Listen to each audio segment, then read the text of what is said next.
Hello, everybody, and welcome to the sixth episode of the Cultured Pull List. This episode, we're going to be talking about the second half of All-Star Superman, and also just kind of talking about how the ending compares to the animated movie ending, and just kind of giving our thoughts after we give a summary of the comic of the book. So, without further ado, let's hop right into it.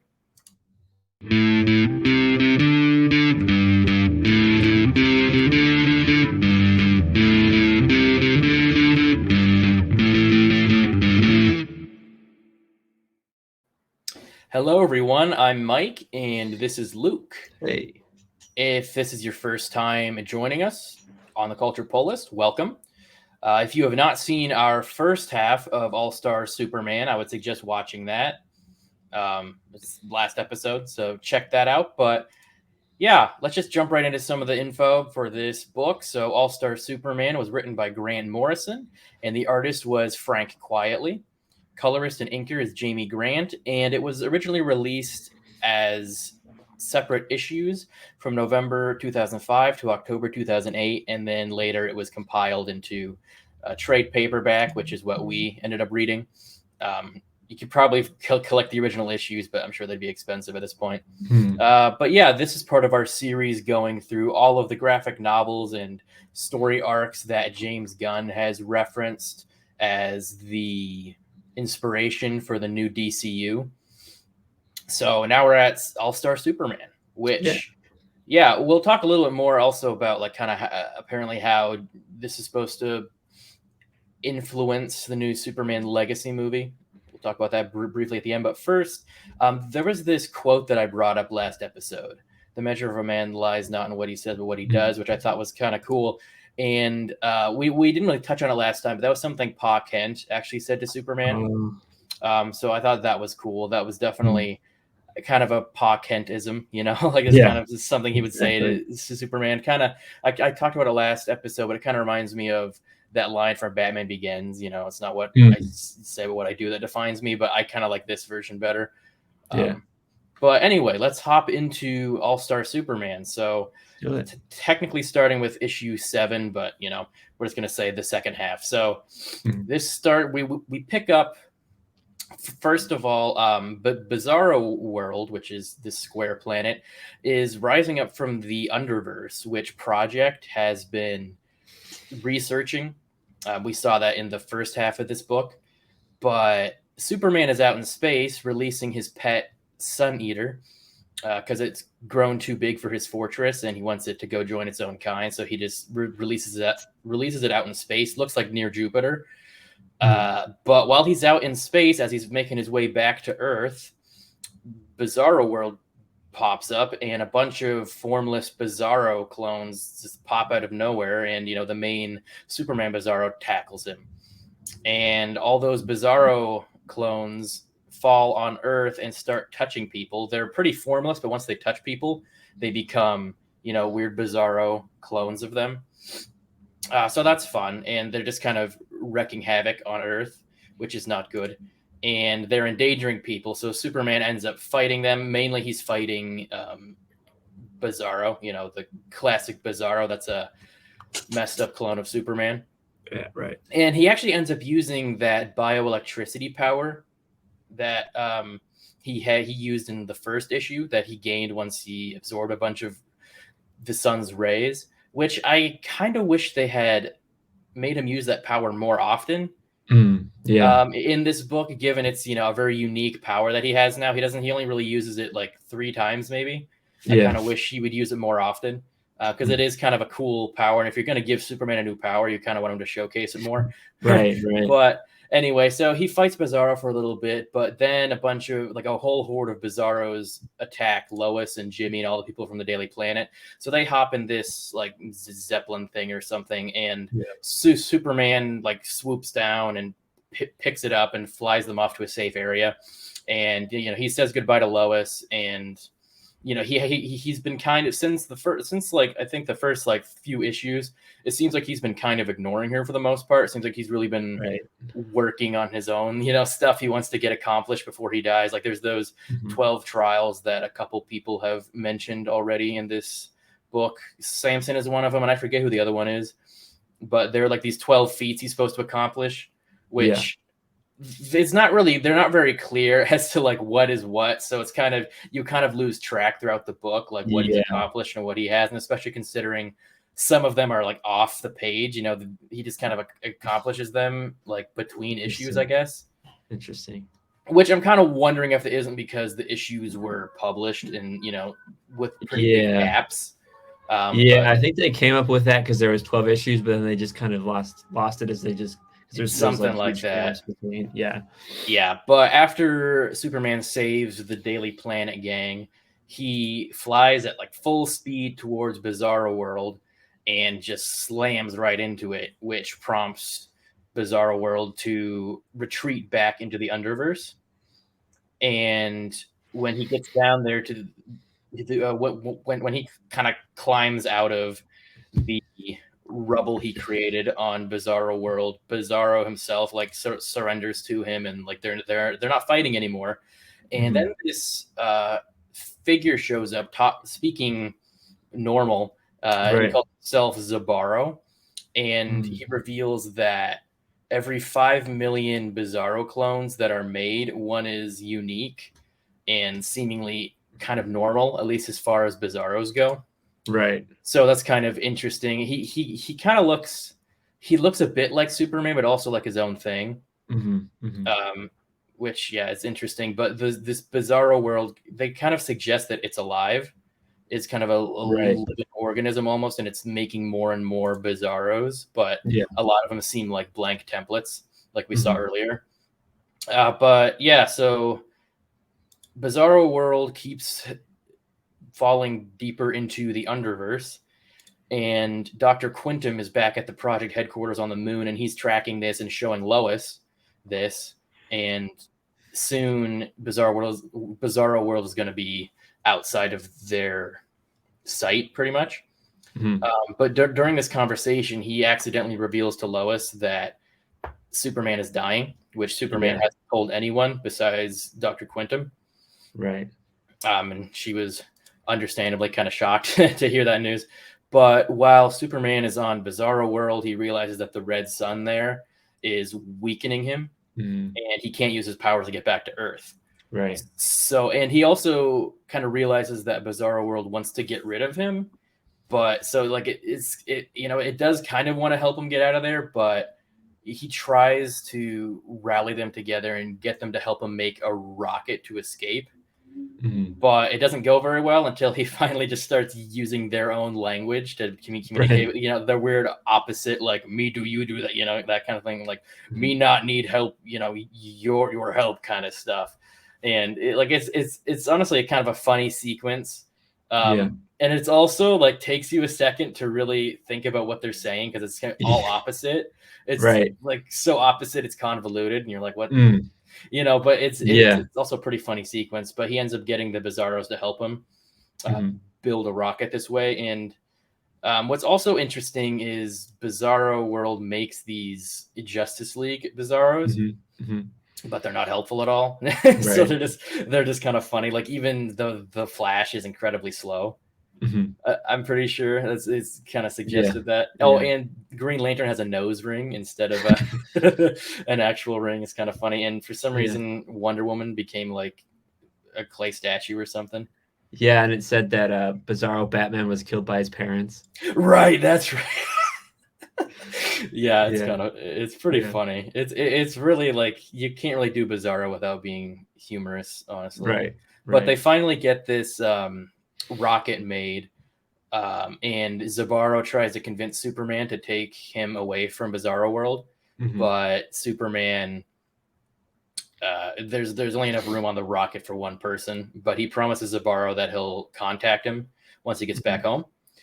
But pretty much right when they're about to launch, they're kind of launching before Superman is ready, because you know the Bizarros are stupid, and they're just like because he basically promised them a firework, like a giant firework display. So they're just like, let's see some fireworks. So he's trying to crawl to the rocket, but he's become so weak from the solar radiation that he can't even really crawl over there. And for a second, Zabaro kind of considers like, I mean, I could just hop on the rocket and get out of here. But then he thinks like, yeah, but like, what's the guarantee that I'm not going to be an outcast on Earth as well? Because on Bizarro World, he talks normal. He's pretty smart, compared to the rest of them. So he's considered a freak. Right. But he's like, but what's to say, I'm not going to be a freak on Earth. So he helps Superman up to the rocket. And it only requires a little bit of heat to be launched to activate. So they're going to use a match, but it ends up blowing out, like right when they're about to ignite the rocket. So Superman uses Plan B, and he starts insulting Bizarro, who promptly picks up the rocket and chucks it. Just throws it to Earth, basically. And yeah, that's pretty much where we pick up in the next issue, where Superman apparently his escapades on Bizarro World have been 2 months on Earth. So when he gets back, there's a bunch of like weird Kryptonian architecture on Metropolis's buildings. Oh, and when Superman comes back, he comes back as Clark, and Perry White's like, you've been gone 2 months. Where have you been, man? And he comes up with probably the dumbest excuse I've ever heard, which is like, I've been locked in my closet since the Bizarro incident, but Superman found me. It's like, how, like, what I think is a little dumb in this whole story is that nobody, even though he reveals his identity to say Lois, she still doesn't believe him. Like, it would make sense at first. But as the story goes on, like there's so many times where it's clear, like he very obviously reveals his identity, and everybody's like, "Wow, that's a great Clark Kent impression, Superman." It's kind of funny at first, but as it begins to get kind of stupid, I think the idea is that he's so good at being Clark Kent, but at a certain point, it's like, how stupid are these people? But yeah, so he has that really stupid excuse, and everyone's like, "Oh, okay." But Lois still seems to believe that he's not Superman, and she buys it too. But when he says that Superman found him, she's like, "Oh, Superman's alive! I knew it." But while Superman's been gone, these Kryptonian astronauts who got lost in space on some mission apparently landed on Earth while Superman was gone, and they've pretty much kind of taken over the planet and become, their like protectors, but they're kind of leaning more towards being dictators. At least that seems to be their plan eventually. But yeah, their names are Bar-El and Lila. Or Lilo. So Superman finds them and introduces himself, but they turn out to be arrogant pricks. They're not very nice, and they very much consider humans to be apes. They even call them apes several times. Yeah. And there's something interesting here. Like, I don't know if it was on purpose or not, but at one point Lilo says to Superman, like, with all your power, you could have built a new Krypton in this squalor. Which is very similar to a line that Zod uses in Man of Steel when talking to Clark about reshaping Earth into Krypton. So, I mean, I kind of feel like that was on purpose, because there's some other lines in this comic that are almost exactly adapted in Man of Steel. So I kind of feel like that this might be on purpose as well. Yeah. But it turns out that these Kryptonians have also taken over Superman's Fortress of Solitude, and they even knocked down Superman's parents' statues and erected their own statues of themselves. And they just say all these insulting things about Earth and make it very clear that they're just kind of going to become, tyrants and don't care about Earth at all. And Superman realizes they don't have Earth's best interest in mind, and he confronts them and says as much. So they proceed to kick his ass and throw him into the moon, which cracks the moon. And but they do end up fixing the moon. They do, but they end up uprooting all of Earth's, or at least a majority of Earth's bridges, like large bridges, to basically suture the crack in the moon. So, thanks, but that kind of sucks. But while they're busy doing that, Superman picks himself up and gets back in his Clark Kent disguise and goes to the Daily Planet. But Bar-El and Lilo find him there, And there is kind of a funny scene where they say, like, I can't believe he would disguise himself, like hide his powers. He must have no, self esteem. He must, that being very, very insulting. And Right. Lombard thinks they're talking to him, and he's like, "Hey, Mhm, I know, mhm. I've got the body of Superman, but it's not me, folks." Um, Right, right. but before they can attack Clark, they end up, or Lilo ends up falling. She Mhm. loses her ability to fly, and Bar-El goes after her, but he begins to lose his powers too. Right. Superman manages to catch her, but he figures out that they pass through solar or yellow sun radiation, I think, because they Mhm. basically retraced his path to Earth, Superman's path to Earth that he made in that rocket when he was a baby. Right. But they've passed through radiation, so the radiation basically turned all the minerals in their body into kryptonite.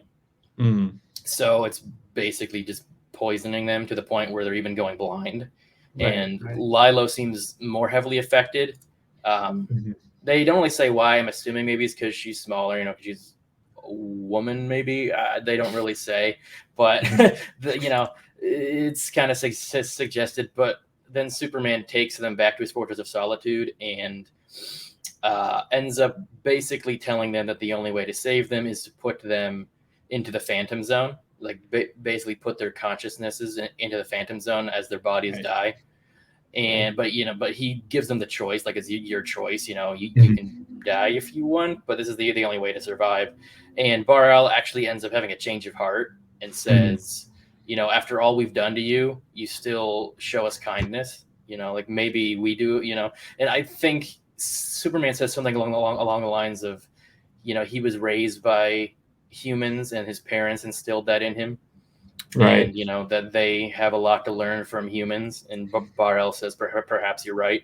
And then he says that he's honored to have him as his kin. Mhm. But they do decide to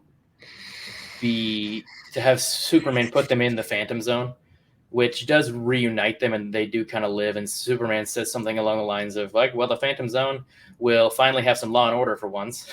Mhm. Which is kind of cool, honestly. I feel like that's kind of a cool ending for them. Like, I kind of felt like there was going to be a showdown between Right. Superman and them, but it turns out like they end up, dying, but they end up having a change of heart in the end. And Mhm. the last we do see of them, it does seem like they're gonna whip some shape into the criminals in the Phantom Zone, Right, right. which is definitely not a bad thing. Mhm. But yeah, then we go over to some other stuff. You want to take over from here, Luke? Yeah, I'll take over with issue 10. It begins with Superman. This issue, before we jump into it, it's kind of like a Yeah, speed run. Like this is like his yeah, last day, so he's kind of going through all the different things. yeah. And so it's just like a bunch of individual things, and there's not like one big, Hmm. whatever. Anyway, let's get into it. Yeah. It begins with Superman. Like the first frame is he's taking these kids on like a tour of Egypt. He has like a school Right. bus. They're sick kids. But then like it kind of cuts between him doing the speed run, him writing his will. So he's like with his laser eyes, Hmm. he's like carving them into stone. Hmm. And then there's also something called Earth Q, which Superman created to Yeah. kind of like as an experiment to see what would happen Hmm. if there was a world without a Superman. And so that kind Right. of cuts through between those three things throughout the whole issue.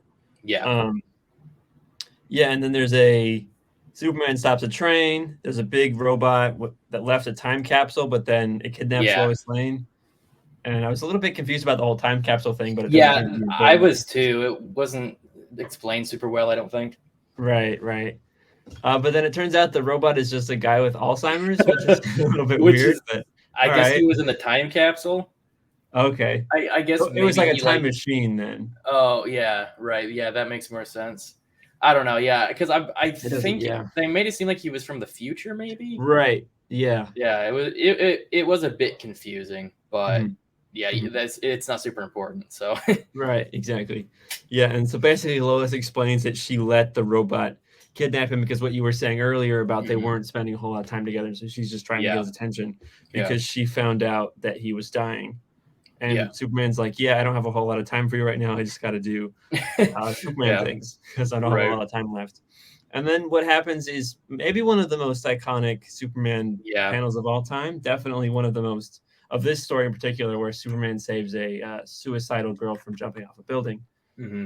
And I haven't read this story before this, but I've definitely seen this around. So have I. Yeah. Yeah. So have I. Yeah, and then a group from Kandar, which is the little tiny city, Right.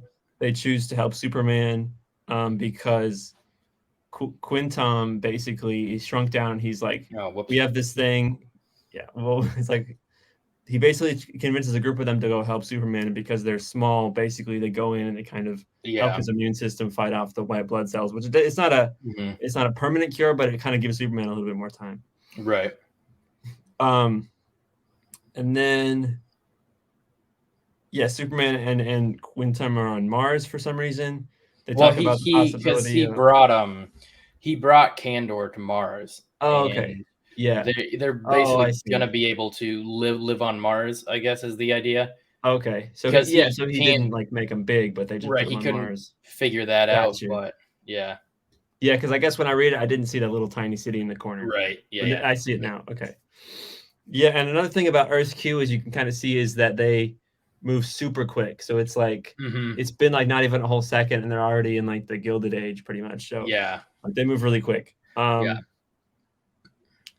and then so Superman gives Quintom the his DNA information. So it's like, hey, you can kind of make a whole bunch of Superman after I'm gone. And then Superman. And he also gave the info of how to combine Kryptonian and human DNA, which he had told Lois earlier, like wasn't possible. Exactly. You know, the normal way. Right. Which I mean, it makes a lot of sense. Obviously, that's been in other comics too. Yeah, it's been kind of like they've kind of waffled with that. Like some versions they can't have kids, and then some obviously they can with like Jonathan Kent and like in the Superman and Lois show. Yeah, I mean, it makes sense because he's like a different species, and so like really it wouldn't work biologically. And a much more powerful species too, at least with the sun's radiation, you know. Exactly.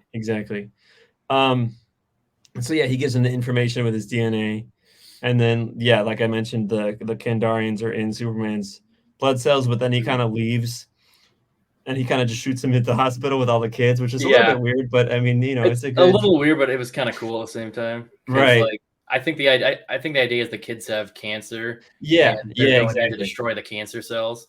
Yeah, exactly. It's just kind of weird to see Superman just kind of throwing these little people into the hospital. It makes sense. Yeah. Anyway, issue 11, and so this whole series has kind of been like a series of one shots, but really issue 11 and 12 are kind of like one story to kind of cap off the whole thing. And it begins with Lex. I was on the electric chair.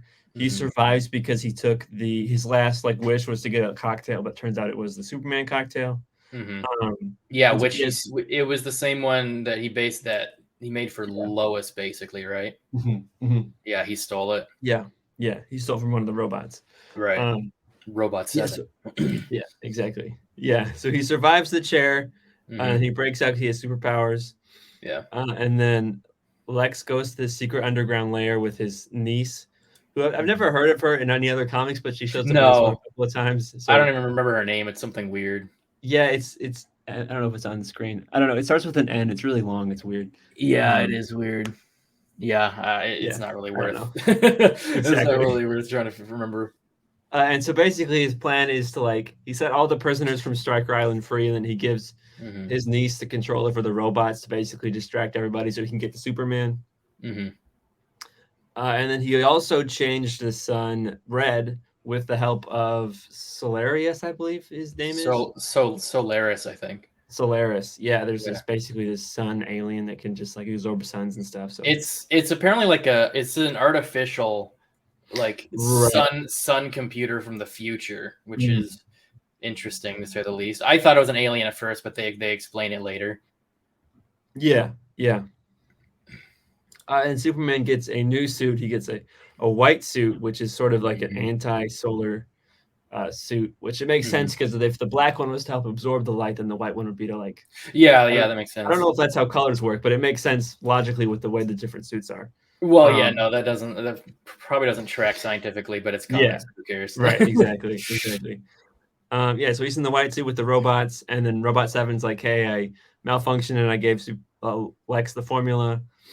And then the sun killer, the sun eater baby comes back, and then he doesn't he does some damage to the sun, the Solaris, but Solaris ultimately kills him, which makes Superman really angry. So then he kind of beats Solaris into a mushroom cloud, which apparently sometime in the future, Solaris is going to be a force for good. For right now, he's evil, and apparently at this moment he kind of starts his trajectory towards the path of doing the right thing in the future. Yeah. And then Jimmy and Lois are stopped by Lex's niece, and they have this kind of funny exchange about being in a newspaper. And then Clark runs in. He's basically like, we're led to believe this is his dying moments, but he'll come back later. But he kind of has this story that he's been written for a while, because we saw Lois reading it in one of the earlier issues. But he basically passes out and he puts it on his table, and then the issue ends with Lex kind of breaking out the side of the building, and he's just kind of floating there. Yeah. And then we pick back final issue, and issue 12 starts with Clark and his, I guess Jor-El would be his name. What's Superman's Kryptonian name? Kal-El. Yeah, Kal-El and Jor-El, they're on Krypton, and it's sort of weird, like what's happening here, but it turns out this is like some kind of afterlife. Yeah. It's like their solar energies, they don't like get destroyed, they just kind of move consciousness to different places. It's not really explained, but he sort of just breezes over it. But then we cut back to Luthor, and it cuts back between this and Luthor at the Daily Planet, and it turns out that Luthor turned the sun blue, and then right as I think, well, actually it was Solaris. That's right. He double crossed Lex and poisoned the sun. Yeah. Right. Yeah, and so right when Luthor starts threatening Jimmy and Lois, that I spaced out for a second.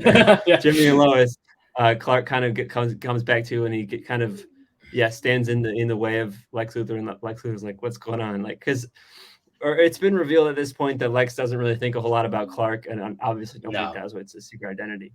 Then Jimmy shows up with the super suit, and he's like, there's an extra one for Superman. If you find him, you give him this suit. And then they start fighting, and then he shoots him with the gravity gun. Uses the gravity gun, yeah. Right. And then so that causes Lex to fall down to the ground because it increases gravity. And then they kind of fight, and it goes through the ground and like into a subway, which is really cool. Oh, whoops. Yeah, I thought I had one for that. Yeah. And then they're fighting for a long time, and then it turns out that, because obviously the cocktail only lasts for 24 hours, and so Superman uses gravity to like make the time go faster. And so there's like this moment where it speeds up Lex's metabolism somehow, I think. Yeah, and so there's this moment where all of the power is kind of like condensed in like a couple of seconds. There's like all of it's happening all at once, so there's like a sensory overload moment for Lex. And then it kind of changes his perspective too, because he's like, Superman sees how like all of the forces are connected, and he sees how all life is connected to it and stuff. It's kind of interesting. Yeah. And then so towards the end, Superman's skin is like cracking. You can see the light from the solar radiation going through. And he says goodbye to Lois, and then he flies into the sun, and basically all of his cells burst. Because all that energy, it basically turns the sun back to yellow. Yeah. And then it cuts to 1 year later with Jimmy and Lois. They're at a memorial service, but Lois doesn't want to go because she knows that Superman is still alive. And then there's that shot of him like in the sun with in the heart of the sun. And then there's obviously the final panel is of the secret Superman project. Right. Which suggests that they're going to be making some sort of clone or like a test tube Superman type thing. So yeah. And that is the end of All-Star Superman, which is pretty clear now. We mentioned it last week, but it's pretty obvious now that this is definitely like a standalone. It doesn't really mesh with later stories because Superman kind of dies. Which, yeah, I kind of wanted to ask, like, what do you think of the ending? Like, do you think like this frame is like symbolic or literal? Like, do you think he's? Yeah, I think it's symbolic because I'm pretty sure like Yeah. I think he's kind of dead at this point. Right. Like I saw one, I think like on Wikipedia, it basically says that like he's now a solar being and he's like keeping the sun going, which I hope is symbolic because I feel like that would be kind of weird and a little dumb if he literally is. Like the thing is, I mean, he can be a solar being, but the point is like he made a sacrifice, and so he can't come back as a human. I guess that's the big thing for me. That's the main point. Yeah. I kind of like the idea though that him basically exploding and all of his solar radiation that was inside his body healed the sun. I really like that idea. But at the same time, the Lois saying that she thinks Superman's gonna come back, I kind of feel like that makes her seem like kind of delusional or something. Like I'm not really sure what to take away from that, and I don't really like that for her character. But at the same time, grief does weird things to people, so I don't know. The way that I saw it was that like we've seen a lot of different Superman from the future, and then now there's that serum that will make more Superman. So it's the idea that like Superman as like a concept will live on, but like obviously the individual is dead at this point. That's kind of the way I read it.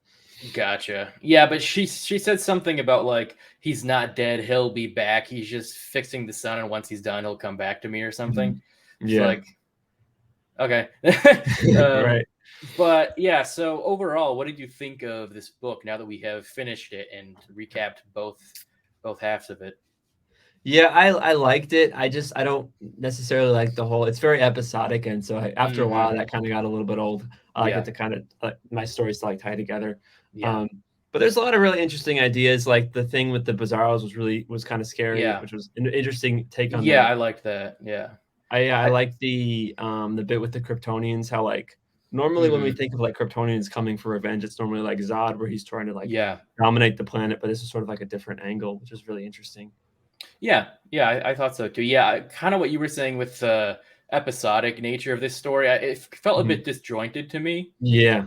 But not only because of that, I felt like in the actual comics there was a lot of moments where it like switched back and forth between multiple things without fully explaining what was happening in either. Right. So I felt like that kind of was a bit confusing at times. But at the same time, it was a really good story. Like they did a lot of really interesting and unique things in this story that I think most other Superman stories have not done before, which I think was kind of hard to do given how long like this was made. It started 2005 and in 2008. Like there's been so many Superman stories at that point. Right. So I do think Grant Morrison did a pretty good job with that. Just like the overall story was pretty interesting and unique, and they actually took a risk and killed Superman at the end. But gave him, a better death than being beaten by Doomsday or something, like, in the original Death of Superman. And, didn't give a way for him to just come back to life. They have the thing where he's probably going to come back in like some sort of clone, or in the animated movie, they make it more clear that it's going to be like a surrogate, like a test tube baby. Like they'll need like an actual human ovum to grow it. But yeah, so I think that's pretty cool. I kind of wouldn't have minded a sequel where they show the world after Superman. But yeah, that it is what it is. But overall, it was a really good story, and I liked the golden age feel to it.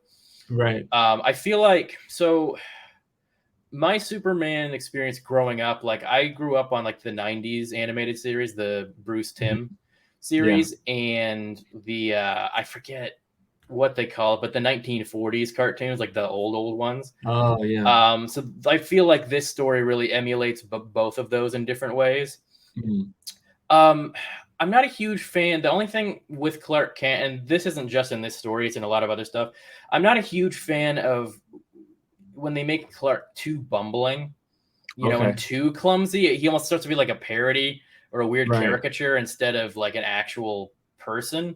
It starts to feel more like, like Clark is only the disguise, which to a certain extent is true, but I feel like it's lesser so than it is with, say, like Batman, where Bruce purposely puts on, but So I think when they bring it a little bit too clumsy, I'm not a huge fan of that, and it feels a little bit too goofy, to be taken seriously. I think like Christopher Reeve, like, because that kind of started in like the Christopher Reeve movies, having Clark act kind of like that, but I think they did a really good job balancing that, like Christopher Reeve did, making Clark seem really timid and different from Superman without overdoing it, and making him just like trip over everything, which I feel like they did a little bit in this story, not too badly, but still not a huge fan of that. That's like one of my only other critique of this story, probably. But at the same time, it was trying to emulate, and pay homage to the older Superman stuff. So, it makes sense. Right. But a couple other things about this. So I mentioned that speech that that Man of Steel kind of adapted. It was when he was talking to Jor-El. Okay. And Jor-El said, it's kind of become an iconic line from that movie. In the actual comic, Jor-El says to Superman, telling him, that he's,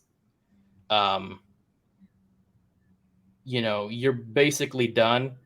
Your work is done. You have shown them the face of the man of tomorrow. You have given them an ideal to aspire to, embody their highest aspirations. They will race and stumble and fall and crawl and curse. And finally, they will join you in the sun, Kal-El. Which is very similar to what Jor-El said to Clark in Man of Steel when he's like during that flight scene. Right. They pretty much just like change it a little bit. It's very similar, like you will give the people of Earth an ideal to strive towards, kind of thing. So it's clear Zack Snyder took some inspiration from this story, which is kind of cool because it's such an iconic story. But yeah, I thought that was cool. You didn't get the chance to see the animated movie, right? No, I did see that today. Oh, you did? Okay. What did you think of the change that they made? Well, I guess the change is in the middle too, because they cut a lot out. What did you think of that? Because I feel like the beginning and the end were almost like frame for frame, like the comic, which almost made them blend together in my head. I'm like, did I read that or did I watch that? Which I thought was really cool. Is kind of an advantage of animation, is being able to basically recreate the comic in actual motion format. But what do you think of the things they cut out? They made it more like a streamlined story and less like an episodic thing, because they cut out a lot of the different things that didn't necessarily fit into the overarching narrative. Although they were good ideas, they didn't necessarily work with the whole thing. So they cut out like the bit with when the Superman came from the future and they fought in Kansas. They cut that out because in the movie Pa's already dead, and so they cut that out. Yeah. Well, that was actually in the past though too. It was a flashback. I went back and read it, and so it was a flashback, and the Superman, like the forgotten Superman or whatever, was actually All-Star Superman from the present going back in time to speak to his dad one last time, and he went with like the super squad or whatever they're called. Yeah. Okay. Yeah. I didn't know that. So they cut that part out. I don't remember what else they cut out, but they cut out a lot of different things, different issues, which, like I mentioned, they're good ideas, but they don't necessarily work with the overarching narrative. So it becomes a lot more streamlined and kind of more coherent as a story. Plus, it has to be like under an hour and a half, which would be kind of hard to adapt every single. I think the only thing I wish they hadn't cut out was the Bizarro storyline. I feel like they could have fit that in, and it still would have made sense. And I think it was probably one of my favorite issues. That whole, I guess my favorite 2 issues, because it spanned 2 issues. It was really interesting, and I kind of like the idea of Zabaro. That was just kind of funny. Yeah, it was really cool, and the way that they were drawn, like almost like zombies, was really cool. And just the way they showed the Bizarro world, like the cities looked like the bad side of London during the Victorian era, or looks is kind of interesting. Looked like something out of a Dickens novel almost. So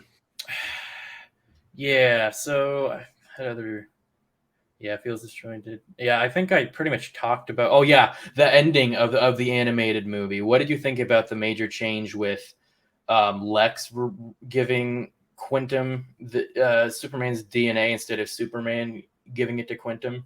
What did you think about that? I think it works more for like because in the comics he has a little bit of a kind of a redemption moment, but I think in the movie that works more to like Lex is moving in the right direction, and so it works. It's a better character moment, I think, in the movie. Absolutely, yeah, I definitely agree because like Taylor asked us that in the live episode, the live cultured nerd podcast episode that premiered Tuesday, which by the way, check that out. But so that I think we both prefer the animated movie ending. Is that safe to say? I prefer that. Like you said, it's a better character moment. I think in the comics there's a really good line where Superman said, because Lex says to Clark, to Superman, I could have saved the world if it wasn't for you. And Superman says, if saving the world really mattered to you would have done it by now. And in the comic, I don't think Lex says anything after that, but in the movie, he says, like, you're right, or something like that, which I think gives him more, gives more of a cue that he's changed his ways, which I thought was cool. And I just kind of like that, almost kind of a redemption arc. Like in the comic we do, it is told to us that Lex, once Superman was gone and everyone still wanted him in prison and executed, he was like, well, all right. So that kind of like suggested maybe, but I like how the movie just blatantly says that. Plus I feel like if Superman had that the whole time, it just kind of took away some of the tension of like, what are they gonna do when Superman is dead? If he just kind of pulls it out of his back pocket, like, oh, by the way, I have an answer. Okay, bye. I kind of like that Lex is the one to like bring basically, resurrect Superman. Right. Plus at the end it shows Quintum in the car saying like they always wanted to have kids, suggesting that they're going to get an ovum from Lois and basically make Superman's son, basically, who will, or daughter, who will be, Superman or woman after him, which I thought was cool. But yeah, so how this is going to tie into Superman Legacy. I don't have them all pulled up right now, but I know that James Gunn has been kind of talking about this on Twitter because people have been asking him. And he said that they're not going to adapt the story exactly, which, was obvious. We kind of, but they're basically just going to take the feel of this and also the other comics, just kind of the tone and elements they really like, and craft their own stories around those with Superman Legacy and the other DC projects. I think Woman of Tomorrow seemed like, I think the ones that have specific names might be adapted a little closer, like Woman of Tomorrow and maybe the Authority.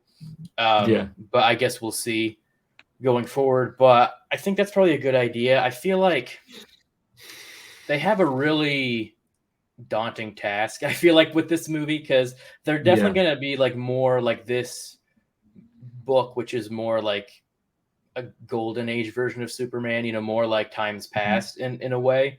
But at the same time, I feel like they need to modernize it a little bit to make it not seem super old-fashioned, I wouldn't say this comic did a pretty good job. I feel like there's a few things though that wouldn't really translate super well to a movie. I think for me personally, I think if they just do something really similar to what the Bruce Timm 90s animated series did, I think that would work really well, because that did a really good job of having the classic Superman, but also having serious themes to it, stuff like that. It was kind of a mix of like some campy comic stuff as well as some serious, more mature storylines and stuff. And it really made Metropolis seem kind of futuristic, which was kind of fun. It kind of put in like a nebulous space, it didn't feel like, because in some of the comics, Metropolis very much feels like a, they even call it the city of tomorrow sometimes. So I think that would be very cool if they adapt, if they make it a lot like that series. Plus, Superman's really badass in that, which I feel like is really important. Not just the Boy Scout aspect of Superman, but also the fact that he's like a godlike, badass, powerful being. So yeah, I think that is that for All-Star Superman. Did you have anything else to add? No, I think we pretty much covered it. All right, cool. But before we sign off, we're going to do our new segment, our cultured picks, where we talk about some issues that we picked up recently that can't really turn into a whole episode, but we still want to recommend or at least talk about. So, what was your issue this week? This week I picked up the Batman versus Robin #1. This came out like in October, I think. But yeah, so this is the follow-up. This is like technically the third story in the series. It started with the standalone Robin had an arc where I think it was called the Lazarus Tournament or something like that. Okay. And then there was a mini series called Shadow War, I think. And then this is the follow-up to those. And so basically, Robin is now kind of the head of the League of Assassins, and I don't know if this has anything to do with that, but basically the whole magic community in the DCU is kind of flipped on its head. And so there's a bunch of like everything going haywire, like Satana's there and stuff. And so there's this whole magic element going on. I'm not sure how it ties in, but it's kind of interesting as well. I think I heard about that. It's like Lazarus Planet, is it? That's something different. Oh, it is. Okay. Yeah, right. There's a lot of different Lazarus things going on, but it's confusing. But yeah, exactly. Yeah, but each issue is a jumbo issue. I think it's like 50 pages. So yeah, nice. They're really thick. Cool. Yeah, it was pretty cool. Nice. Well, my issue is actually straying away from DC. Is actually Marvel. Which I think all of mine have been Marvel so far. I'm honestly more of a DC fan. Do Batman and Spawn? Yeah. Okay. Besides that one. But I did like Punisher and Spider-Man. But yeah. So mine for this week is Timeless, and this is actually a Kang-centered story, which I found really interesting. This is a one-shot. I'm pretty sure this one's a jumbo size issue as well, because it's a one shot, but that's nice because you don't have to like read a bunch of other stuff, a bunch of other tie-ins. So I would definitely pick this up if you can find it at your local comic shop. But it's from the perspective of Kang that there's basically these. I'm not gonna give like the whole story, but basically there's like this alien that's supposed to be Merlin, like named Merlin, but it's like the original name of Merlin. I forget what it is, but this alien person made like basically a whole round table of super beings. There's like Arthur and Lancelot, and they all have like unique powers and abilities. And he's basically trying to take on Kang. And Kang ends up fighting all of them. And it's pretty interesting. I think just because I knew, enough about Kang, like I knew a decent amount about Kang, but this doesn't really like tell you about Kang. It's kind of like an adventure with Kang, so you really get more of him as a character, which I thought was cool. And plus this is timely because he just showed up in live action in Ant-Man and the Wasp, so there's that. But yeah, it's definitely worth reading, and it's pretty fun because it really shows that Kang, like he's really powerful, but at the same time when he doesn't have his armor, because he's not like super powered being like Thanos or anything. It all comes from his technology. When he doesn't have access to the powers from his armor or his timeshare, he is still really smart and able to outwit people, even people that are much more powerful than him. So I thought that was really cool as well. It did a good job showing that aspect of Kang. But yeah, definitely check those issues out. You said that was called Timely? What was it called? Timeless. Okay. Yeah, it's pretty interesting. Like I had heard about it. I think I actually heard about it on the Marvel's comic pull list, or Marvel's pull list, their podcast thing. And I was like, oh, that sounds interesting. And it was actually it's definitely worth the read, and it's a one shot, so you can't beat that. But this has been the Cultured Pull List. Thank you so much for joining us. Please like and subscribe. If you want to check out the Cultured Nerd on social media and the website and the podcast, be sure to scan the QR code on the bottom left. If you want to check out Casual Experts, which is me and Luke's brand, check us out on social media, our YouTube, and our other podcast. Please just go ahead and scan that QR code on the bottom right. If you would like to support us on Patreon to help us keep bringing you more content, check out patreon.com/theculturednerd. And there is a separate tier specifically for our show if you want to support me and Luke and our show specifically. Thank you to all of our current Patreon supporters. I have been your host, Michael Malillo, and my co-host has been Luke S. Thanks so much for joining us. Peace.